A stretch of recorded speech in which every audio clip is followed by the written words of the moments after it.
नमस्कार भावांनो बहिणीनो, या जेवायला आपण काय केलंय आज आपण चिकन आणलंय. लय दिवस झालं खाल्लंच नव्हतं. 1-1.5 महिना होऊन गेलं. सर्वांना महिना संपला, पुन्हा गणपती आले, पुन्हा लक्ष्मी आल्या, काही आरताळी चालू होते. आपण आज आणलंय जेवायला. या चिकन केलंय, भात केलाय, आपण बाजरीच्या भाकरी केल्यात, भाजी केली. या जेवायला. आपली ही नुनू आहे. नुनू म्हणजे हिचं नाव मी आरू ठेवलेलं आहे, पण लाडाने मी तिला पटुडी म्हणते आणि शिव काय म्हणतो, नुनू म्हणतो. आणि ह्यो माझा वाघ आहे, ह्यो आपला बिबट्या. त्यो त्याला तिकड जमत नाही, त्याला आळणी जमत. आणि त्यो बाहेर आहे का, त्याला लय तिकड जमत. ते शिवबाला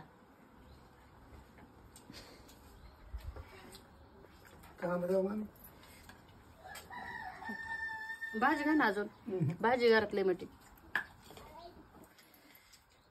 आणि हे आमचे मालक, तुमचे मामा, दूध चपाती टमाट्याची चटणी खाऊन त्यांचा आराम चालू आहे. ते काय असलं खात नाही. ते खाना पप्पा थोडं. नाही आता पोटभर खाल्लंय मी. दूध चपाती ते हा, दूध चपाती एक बाजरीची खवटत नाही भाकर. का तुम्हाला? असलं नाही खवटत मला ते. बाई त्यांना खातच येत नाही.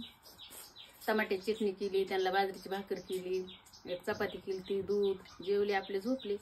दुपारपासून झोपत येत, पांघरून दुपारी उठत येत, गावात जाते, हिंडून फिरून महागारी येतात. पुन्हा मग संध्याकाळी झोपत येत. ते उद्या ह्या टायमाला जेवणार. पार त्यांच्या पुढे सोनं जरी मांडलं ना खा खा म्हणून, तरी ते खातच नाही. दिवसातून एकदा. म्हणजे त्यांनी ते आता कसला महिना का काय धरलाय काय माहिती. एक टाइम जेवायचं, उपासच म्हणायचं. मग ते तर ते 2-3 वर्षापासून तेच आहे त्यांचं. तसं त्यांचं एक पप्पा तुम्हाला डायटिंग करायची गरज नाही, तुमची मनानेच डायटिंग होती. एक टाइम जेवायचं. ते ओमॅड आहेत, ओमॅड. जाते ना वाऱ्याने उडून तू बी लागली त्यांना शिकवायला. आता लोक वजन कमी करण्यासाठी ओमॅड करतात 1 meal a day, म्हणजे दिवसातून एकदा जेवायचं. आणि पप्पाला ती ऑलरेडीच माहिती. मी त्यांना जेव्हा जेव्हा म्हणते तू काय लेकायस म्हणायचं, पप्पा जेवत जा 3 टाइम खात जा. त्यांना म्हणते तू त्यांना शिकवी ती की पप्पा बरं आहे तुमचं डायटिंग. अगोदर जाते ना वाऱ्याने उडून. ते नाही, त्यांना खाऊच वाटत नाही. खाऊ वाटत नाही तुम्हाला? नाही 3 टाइम मला जीवच वाटत नाही. एकदा जेवलं की पोट आरामशीर राहतं. त्याच्यावर दुसऱ्या दिवशी मस्त जेवायचं, त्यालाच आराम म्हणते. म्हणजे एक टाइमच जेवण आपलं शरीर पचवाय जातंय. आणि पुण्याच्याला सगळं शरीर आपल्या शरीरावर काम करतंय.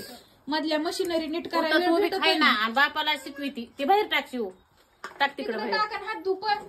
एखादी लेख म्हणते पप्पा जेवत जा, 3 टाइम जेवलेलं चांगलं असतंय.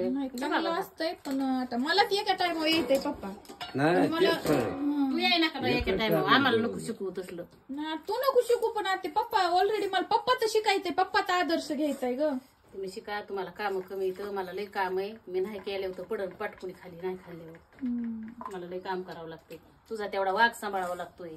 ती काय वाघ सांभाळणं म्हणजे लय मोठी गोष्ट आहे ती. मग